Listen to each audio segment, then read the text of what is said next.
يا صباح الخير، عاملين ايه؟ يا رب تكونوا بخير. وحشتوني من الفيديو اللي فات. النهارده بقى جايه لكم بفيديو جميل قوي، بس يا ريت بقى نركز في الفيديو ده، وما تنسوش تعملوا لي لايك، ولو لسه ما اشتركتيش في القناه تشتركي وتتابعيني على صفحه البيج عيله سيما.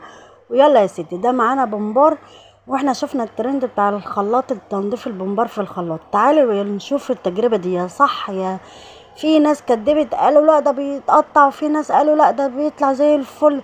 طب تعالوا بقى انا بصوا، انا بحب الحاجه قوي، وما بحبش ارمي حاجه، والحاجه غاليه جدا ويعني حرام قوي.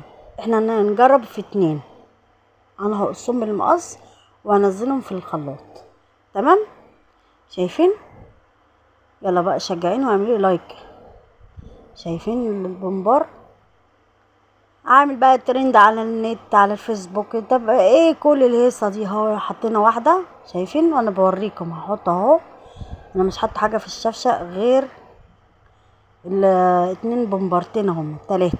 شايفين؟ الواحد زعلان والله. هتشوفوا النتيجه دلوقتي هتصدموا.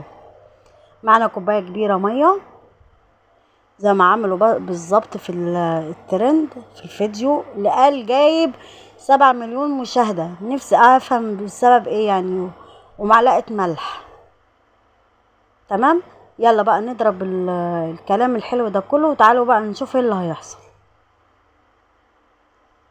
حرام عليهم والله، يعني اقول لكم ايه، الحاجة غالية موت موت. يعني الكيلو البومبار 180.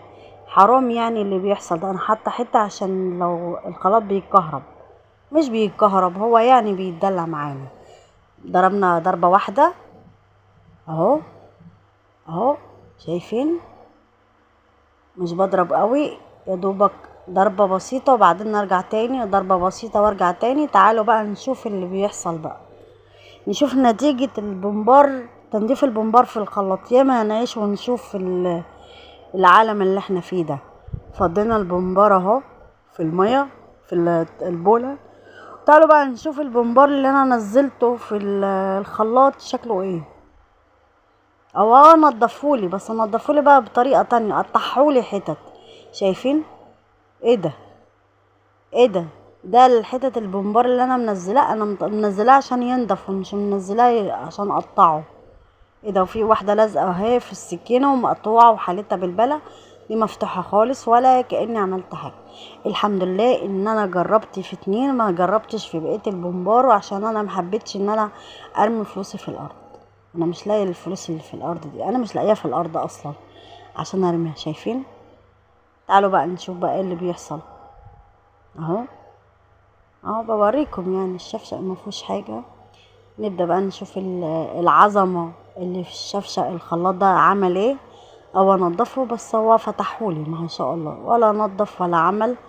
ويعني حرام والله الناس اللي بتعمله في الناس كده، يعني مش ما ينفعش عشان اجيب مشاهدات واجيب بتاع يعني اذي ناس.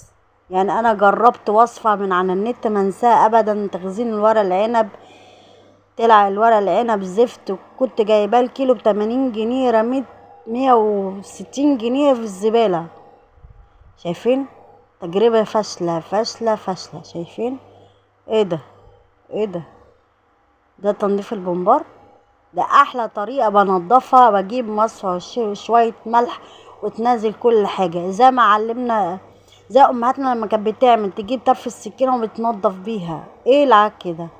تجربة فاشلة والله، تجربة فاشلة. انصحك موعي تعمليها.